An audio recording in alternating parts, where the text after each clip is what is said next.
Monitoring dan evaluasi dalam pendidikan. Nah, berbicara monitoring dan evaluasi dalam pendidikan, kita akan bahas pengertiannya secara umum terlebih dahulu, yaitu monitoring adalah pemantauan yang dapat dijelaskan sebagai kesadaran, awareness, tentang apa yang ingin diketahui. Pemantauan berkadar tingkat tinggi juga dapat dilakukan agar dapat membuat pengukuran melalui waktu yang menunjukkan pergerakan ke arah tujuan atau menjauh dari itu.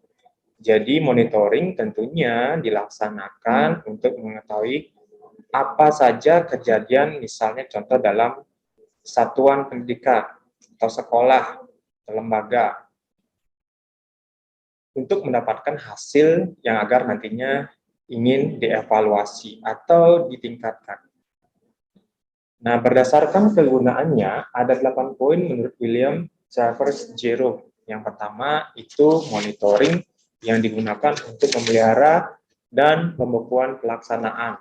Nah, artinya di sini untuk meningkatkan daya guna dan serta menekan biaya. Yang kedua itu monitoring yang digunakan untuk mengamankan harta kekayaan organisasi atau lembaga atau satuan pendidikan dari aktivitas pencurian, pemborosan, penyalahgunaan wewenang. Yang ketiga, monitoring digunakan langsung untuk mengetahui kecocokan antara kualitas hasil dengan pelaksana dari pelaku monitoring atau pemantauan. Yang keempat, itu monitoring digunakan untuk mengetahui ketepatan pendelegasian, ya, tugas dan wewenang yang dilakukan oleh tim yang melakukan pemantauan atau monitoring. Nomor 5, monitoring digunakan untuk mengukur penampilan tugas pelaksana dari satuan yang ingin memantau atau monitoring. Nomor 6, monitoring yang digunakan untuk mengetahui ketepatan antara pelaksana dan perencana program. Yang ketujuh, monitoring yang digunakan untuk mengetahui berbagai ragam rencana. Contoh dari misalnya contoh dari dalam dunia pendidikan, dalam satuan pendidikan itu kan banyak rencananya, terlihat dari kalender akademiknya, kalender tahunannya. Kemudian yang ke-8, monitoring yang digunakan untuk memotivasi keterlibatan para pelaksana. Nah, di sini tim pemantau diharapkan untuk melaksanakan tugasnya dengan sebaik-baiknya, termotivasi untuk mendapatkan hasil monitoring yang digunakan nanti untuk melakukan evaluasi apa yang ingin perlu ditingkatkan. Monitoring dalam pendidikan, monitoring adalah kegiatan pengumpulan informasi secara terus-menerus dan teratur yang akan membantu menjawab pertanyaan mengenai suatu program atau kegiatan. Bagaimana kegiatan tersebut berjalannya, apa dampaknya, apa yang ingin perlu ditingkatkan. Dalam lingkup pendidikan, monitoring ditujukan untuk memeriksa bahwa kegiatan penyelenggaraan pendidikan berjalan sesuai dengan rencana apa yang sudah ditetapkan terlebih dahulu dalam satuan pendidikan tersebut.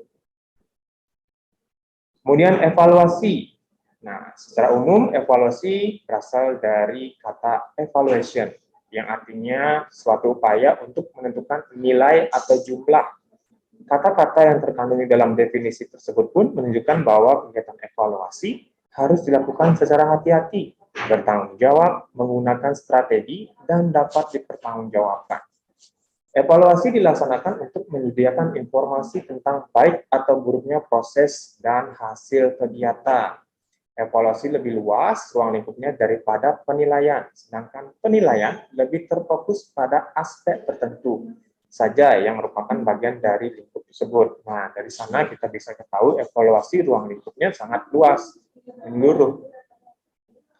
Nah, syarat-syarat umum yang harus dipenuhi dalam mengadakan kegiatan evaluasi. Di sini ada kesahihan, kemudian ada keterladanan dan kepraktisan.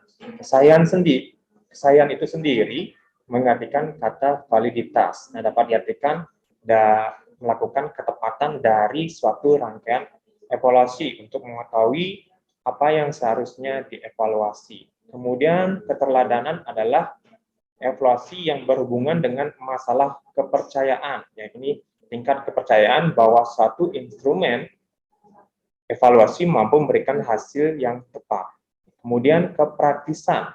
Nah, tentunya dari kata kepraktisan sendiri dapat diartikan adalah kemudahan-kemudahan dalam melakukan evaluasi.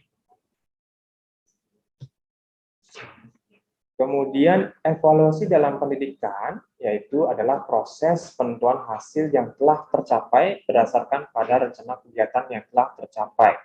Berdasarkan pada rencana kegiatan yang telah ditetapkan sebelumnya, termasuk dalam pencarian dan pemberian informasi yang berguna dalam pengambilan keputusan. Evaluasi atas suatu program atau kegiatan akan menentukan keputusan apa yang akan diambil sebagai langkah berikutnya. Nah, dari hasil monitoring, kemudian dievaluasi, bagaimana langkah yang akan dilaksanakan berikutnya. Apakah dari suatu program rencana itu bisa berhasil, bisa ditentukan dari proses evaluasi itu mau digunakan lagi atau tidak.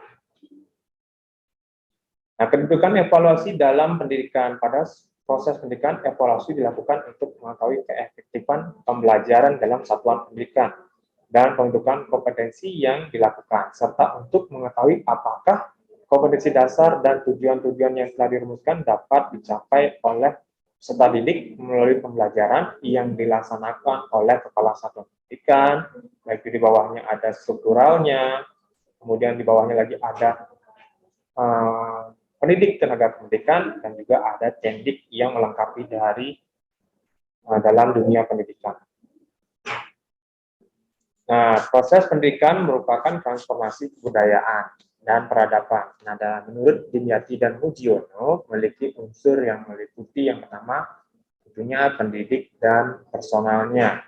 Kemudian isi pendidikan, kemudian teknik, metode-metode yang dilakukan, kemudian sistem evaluasi berdasarkan evaluasi dari pengetahuan, kognitif, kemudian ada penilaian sikap atau afektif dan psikomotorik. Kemudian sarana pendidikan. Tentunya dalam satuan pendidikan harus ada sarana pendidikan sebagai penunjang dari aktivitas proses dalam satuan pendidikan tersebut.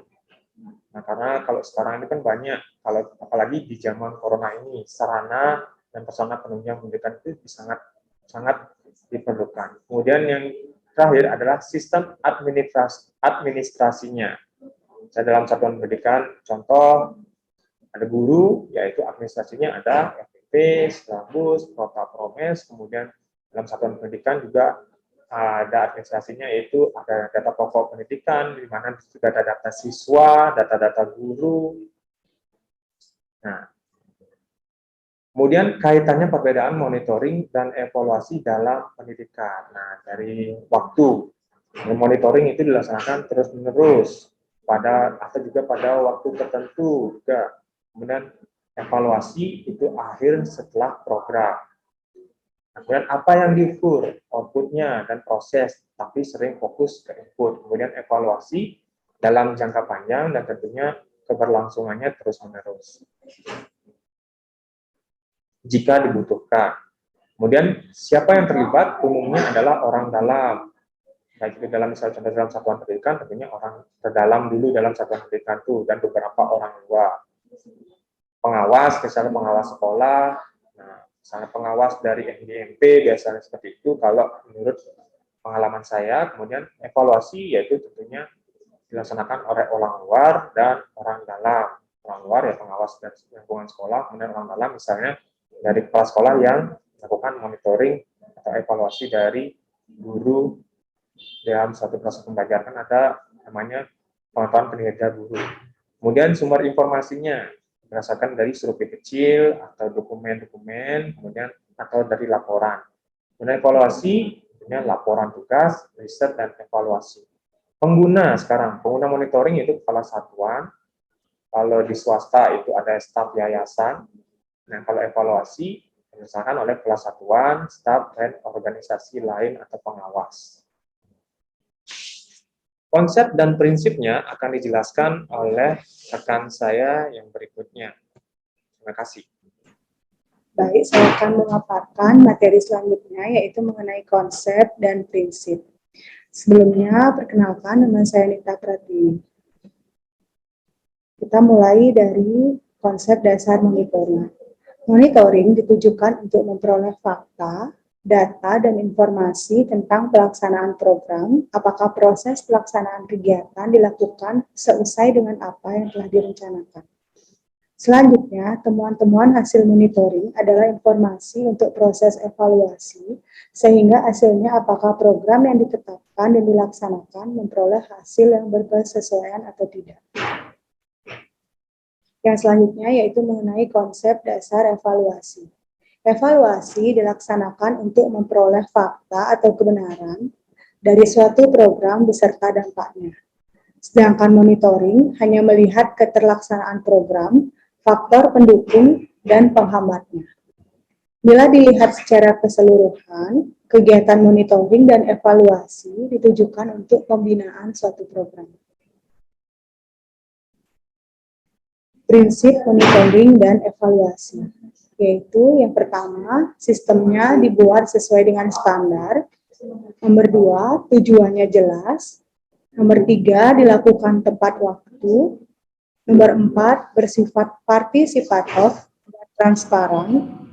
Yang nomor 5, dibuat fleksibel. Nomor 6, bersifat action oriented, yaitu berorientasi pada tindakan. Nomor 7, cost efektif atau perbandingan, dan yang nomor 8 terdiri dari tim. Selanjutnya yaitu mengenai internal dan eksternal dari monitoring dan evaluasi. Monitoring dan evaluasi internal. Monitoring dan evaluasi internal adalah yang dilakukan oleh sekolah sendiri, yaitu yang terdiri dari kepala sekolah, guru, siswa, orang tua siswa, dan warga sekolah lainnya.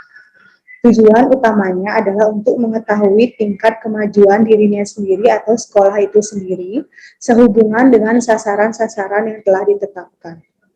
Dengan cara ini diharapkan sekolah memahami tingkat ketercapaian sasaran, menemukan kendala-kendala yang dihadapi, dan catatan-catatan bagi penyusunan program selanjutnya. Monitoring dan evaluasi eksternal. Sedangkan monitoring dan evaluasi eksternal dapat dilakukan oleh pihak luar sekolah, misalnya oleh pengawas, dinas pendidikan yang hasilnya dapat digunakan untuk reward sistem terhadap individu, sekolah dalam rangka meningkatkan iklim kompetisi sehat antar sekolah, kepentingan akuntabilitas publik, bagi perbaikan sistem yang ada keseluruhan dan membantu sekolah dalam mengembangkan dirinya. Ruang lingkup monitoring dan evaluasi pembelajaran, yaitu dimulai dari kompetensi kelulusan, kedua isi pembelajaran, proses pembelajaran, hasil pembelajaran, dosen dan PTK, pengelola pembelajaran, sarana dan prasarana, serta pembiayaan.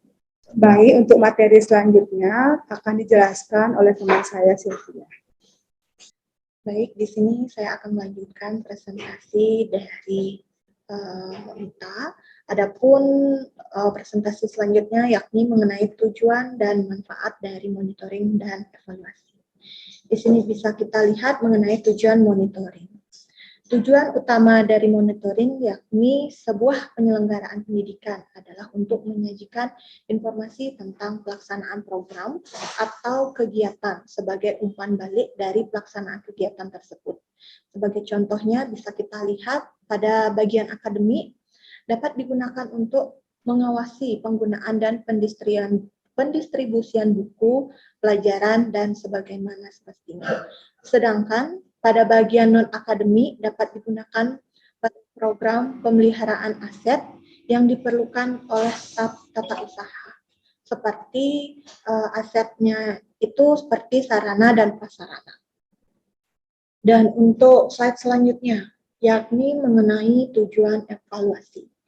Tujuan dari evaluasi adalah untuk mengetahui apakah tujuan dan rencana yang telah ditentukan dapat dicapai sesuai dengan harapan dan berjalan dengan lancar, dan atau dampak apa yang ditimbulkan dari program yang telah dilakukan oleh satuan pendidikan tersebut.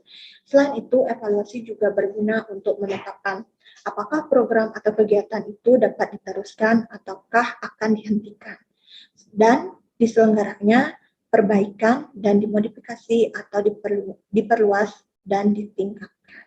Jadi dalam suatu evaluasi sangat penting sekali suatu evaluasi itu apakah nanti hasilnya dapat kita laksanakan atau diperlukannya suatu modifikasi maupun apa hal yang harus ditingkatkan. Dan untuk selanjutnya, next kita akan menjelaskan mengenai manfaat monitoring.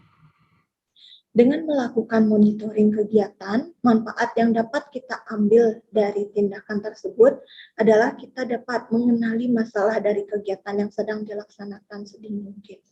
Melakukan perbandingan antar lokasi atau tempat, menilai tren situasi tertentu sehingga dapat diambil tindakan korektif secara tepat dan cepat. Maka dengan adanya kegiatan monitoring ini, tentunya adanya suatu hambatan-hambatan sebelumnya itu kita dapat mengetahui agar bisa memperoleh suatu perbaikan ataupun koreksi. Untuk selanjutnya, yakni manfaat evaluasi. Karena evaluasi harus melayani berbagai bidang pendidikan, maka evaluasi mempunyai strategi atau metode yang banyak dan dilakukan pada berbagai tingkatan pelaksanaan program. Maka dengan adanya tujuan-tujuan dari evaluasi dalam satuan pendidik, kita dapat mendapatkan manfaat secara langsung maupun tidak langsung. Adapun komponen satuan pendidik yang dimonitoring, yang pertama yakni kurikulum dan silabus. Yang kedua, mengenai kalender pendidikan akademik. Yang ketiga, mengenai struktur satuan pendidikan. Yang keempat, mengenai pembagian tugas pendidik. Dan yang kelima, mengenai pembagian tugas tenaga pendidik. Serta yang kesembilan, mengenai biaya operasional. Dan selanjutnya mengenai kode etik, tata tertib, serta peraturan akademik. Adapun monitoring rencana kerja tahunan dapat kita lihat pada slide ini, yakni nomor pertama, adapun yang dimonitoring seperti kalender akademik. Dan yang kedua ada materi pelajaran, yang ketiga mengenai buku teks yang digunakan, serta yang keempat penggunaan persediaan, yang kelima jadwal rapat dewan pendidik, yang keenam mengenai rencana anggaran dan pendapatan yang didapatkan dari sekolah. Serta adapun monitoring program satuan pendidik, yakni yang pertama menyusun pedoman sekolah. Yang kedua, menetralkan struktur organisasi, seperti organisasi-organisasi yang ada di lingkungan sekolah, seperti BK, maupun organisasi dalam perpustakaan dan lain sebagainya. Yang ketiga, mengenai pelaksanaan kegiatan yang telah diadakan di lingkungan sekolah. Yang keempat, mengenai pembinaan kesiswaan. Pembinaan kesiswaan yang dimaksud yakni terhadap siswa yang mungkin mengalami keterlambatan di dalam proses belajar mengajar. Dan untuk selanjutnya, adapun melaksanakan kegiatan kurikulum. Dan yang kedua, mengenai mengelola pendidik dan tenaga pendidik. Di dalam mengelola pendidik dan tenaga pendidik, kita memerlukan suatu seleksi dalam memilih suatu pendidik dan tenaga pendidik. Selanjutnya, mengenai mengelola sarana dan prasarana yang ada di sekolah, seperti meja, kursi, alat tulis, papan, dan lain sebagainya. Selanjutnya, mengenai mengelola keuangan dan pembiayaan seperti dana BOS atau kebendaharaan yang ada di lingkungan sekolah. Monitoring program satuan pendidik selanjutnya, yakni mengelola kemitraan, mengelola budaya, mengelola lingkungan, seperti memonitoring kegiatan kebersihan yang dilakukan di lingkungan sekolah, serta mengelola sistem informasi satuan pendidikan.